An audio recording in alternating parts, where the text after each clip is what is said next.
It was a brisk autumn morning, the kind where the air carries a crispness that wakes you up, no matter how tired you feel.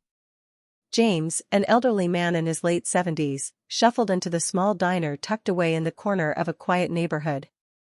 His eyes twinkled with a warmth that seemed to light up the gray strands in his neatly combed hair.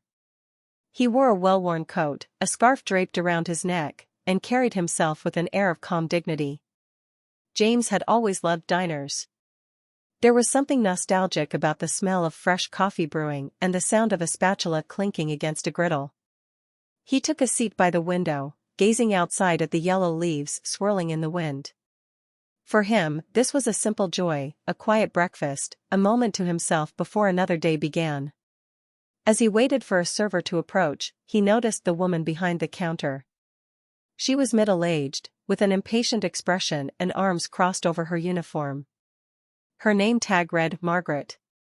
James smiled warmly at her, hoping to start the day on a friendly note. "Good morning," he said, his voice steady and kind. Margaret glanced at him, her eyes narrowing. She didn't return the smile. Instead, she hesitated, as if debating whether to walk over. After a moment, she approached his table, holding a notepad in one hand. But her demeanor was cold. "What do you want?" she asked curtly, avoiding his gaze. James was taken aback, but kept his composure. "Just a coffee and some pancakes, please," he said.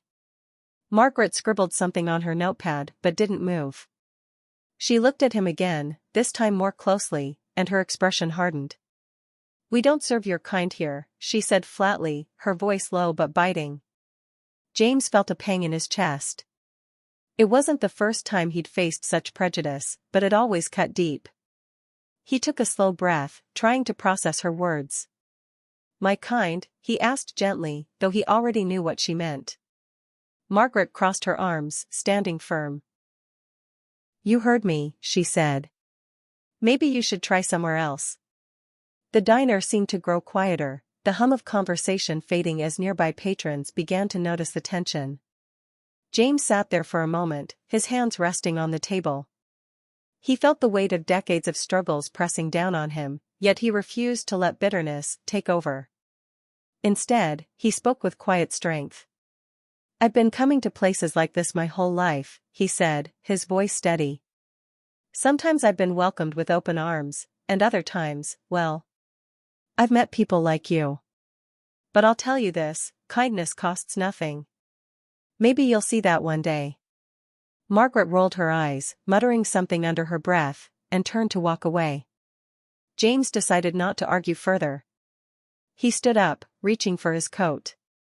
He felt the stares of the other customers, but didn't let them bother him.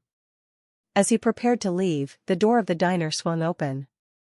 A young woman entered, holding a newspaper under her arm. She looked around and immediately recognized James. Her face lit up with surprise and admiration. "Justice Carter," she exclaimed, her voice filled with awe. Margaret froze mid-step. She turned around slowly, her eyes widening as the name registered. James Carter. The James Carter.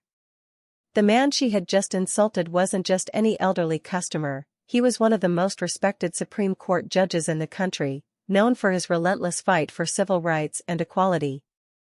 The young woman rushed over to James, ignoring Margaret entirely. "I can't believe it's you. My family talks about you all the time. You've changed so many lives," she said, her voice trembling with excitement. James offered her a humble smile. "Thank you, my dear," he said softly. "I just do my best." Margaret's face turned pale as the realization sank in. She stammered, trying to find the right words, but it was too late. The other patrons in the diner began whispering, their murmurs growing louder. James turned back to Margaret, his expression calm but firm. "You judged me without knowing who I am," he said quietly. "But it doesn't matter who I am. Everyone deserves respect, no matter their color, status, or background." Margaret looked down, unable to meet his gaze. For the first time, she seemed genuinely ashamed. James didn't wait for an apology. He nodded politely to the young woman and the other customers before walking out of the diner, leaving Margaret to grapple with her actions. Outside, the wind had picked up, scattering leaves across the sidewalk. James pulled his scarf tighter and continued on his way, his head held high. For him, it wasn't about proving who he was. It was about standing tall in the face of prejudice, knowing that dignity and grace were more powerful than hate. If this story touched your heart or made you think, we'd love to hear your thoughts. Please like this video to show your support, share your comments below to let us know how it resonated with you, and don't forget to subscribe to our channel for more powerful and inspiring stories. Your support means the world to us, and it helps us create more content that matters. Thank you for watching.